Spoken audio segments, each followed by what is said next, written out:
A few weeks ago, I sat in a parliamentary crossbench briefing in Darwin wearing a spit hood over my face. The device, recognised internationally as a form of torture, had been brought into the room by officials attempting to justify its use on children in detention. That moment has stayed with me because it was more than shocking symbolism. It summed up the direction that politics in the Northern Territory has taken. 1 year ago, I was elected to this parliament as an independent alongside a landslide victory for the CLP, and since then I have watched from across this floor as the CLP enact a Trump-style agenda, centralising power, weakening institutions and targeting First Nations Territorians. Scrutiny has been sidelined. Radical law and order policies have been enacted without evidence, misusing urgency powers designed for disasters to bypass parliamentary process. The urgency is real. I feel it too. The Northern Territory is on a precipice, and every time the CLP passes a new law grounded in harm, systemic racism and disregard for the community, I feel the urgency of this situation. I felt it when the government lowered the age of criminal responsibility to 10, removed youth diversion pathways and scrapped detention as a last resort for children, forcing young children into prison and guaranteeing them a life dictated by the trauma that causes. The CLP used urgency powers to pass each of these laws. I felt it when the CLP introduced Australia's harshest bail laws, causing severe and dangerous overcrowding in watchhouses and prisons. I felt it when, to cope with that spike in prisoner numbers, the CLP reopened the infamous condemned Don Dale prison to house the exploding prison population, now the second highest in the world per capita. I felt it when the government refused calls from the Yuendamu community for an independent investigation into the death in custody of a young disabled man, Kumanjai White. I felt it when the CLP exploited fear from a tragic stabbing at the Darwin show to push through unrelated youth justice laws, including reintroducing spit hoods in children's prisons, once again on urgency. I felt it when the government prioritised fining families living in poverty for not sending their children to school instead of supporting them.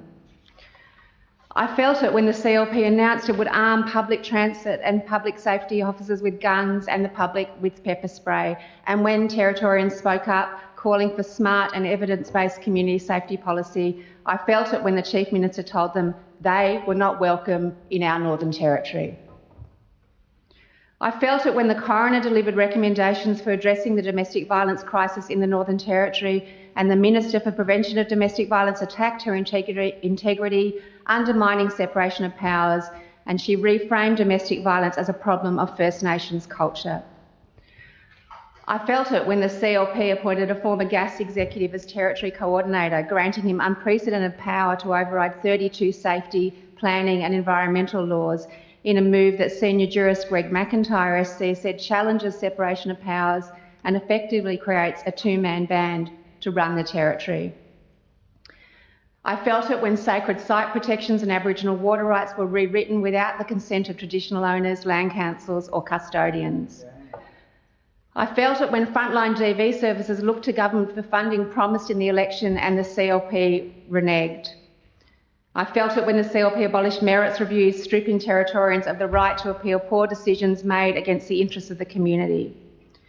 I felt it when the Minister for Multicultural Affairs and Disability quoted a Nazi propagandist here in this chamber and said that social Darwinism shaped his thinking.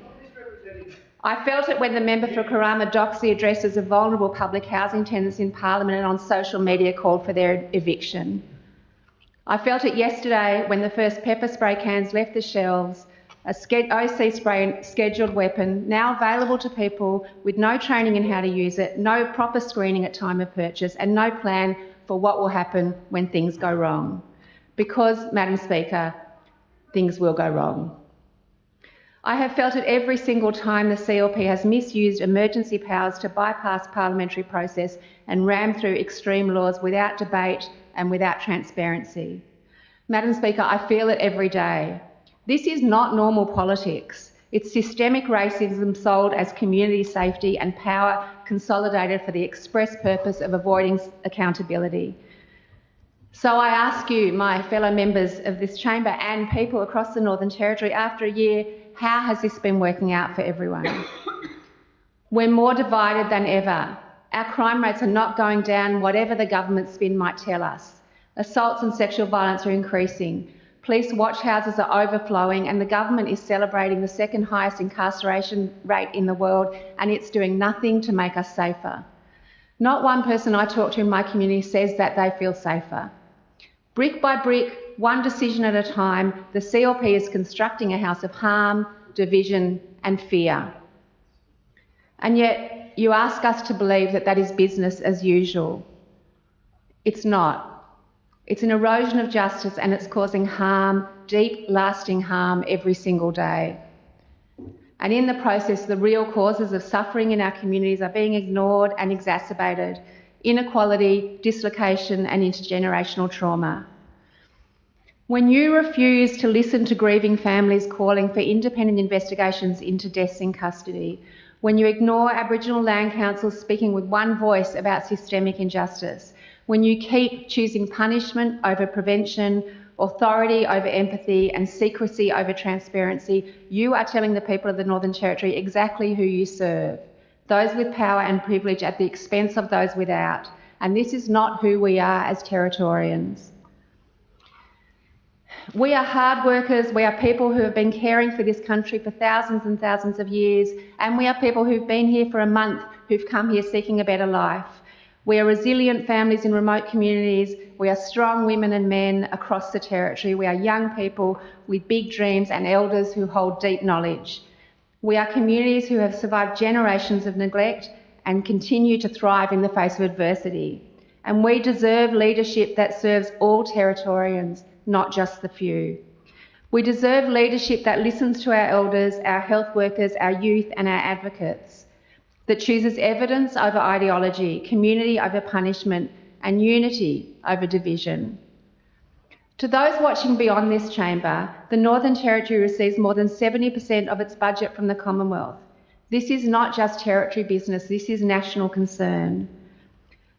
First Nations people make up just 3% of Australia's population, but nearly 1 in 3 Territorians. The way governments treat people here is a measure of how Australia treats its First Peoples. The NT is not a sideshow, it's a mirror. And for First Nations Territorians, intervention is a word heavy with trauma. So when the 4 Aboriginal land councils call for a federal involvement in the justice system, it's an urgent plea that cannot be ignored. Harm is intensifying every day. This is the lived reality, and we need meaningful help. Madam Speaker, the next 3 years will shape this place for generations to come. We can keep repeating the same mistakes. We can keep building bigger prisons. We can keep passing harsher laws. We can keep fueling deeper division, and we can keep pushing legislation through this House without listening to the people that we're meant to serve, or we can choose a different path.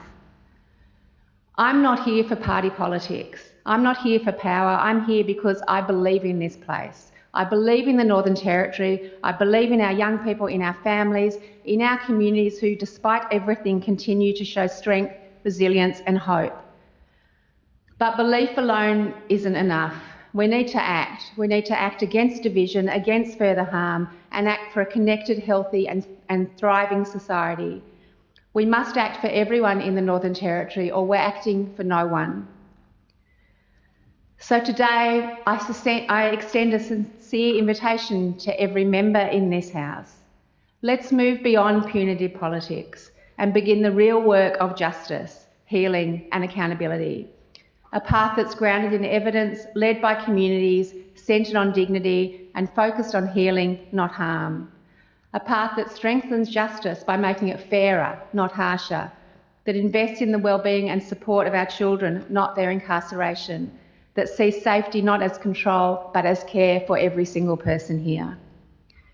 A path that brings everyone with us, that builds strength and safety through inclusion, not division, and that listens to people who work directly every single day on the front line, the doctors, the police, the community leaders, and instead of saying to them, "You are not welcome here," say, "Thank you. How can we do better together?"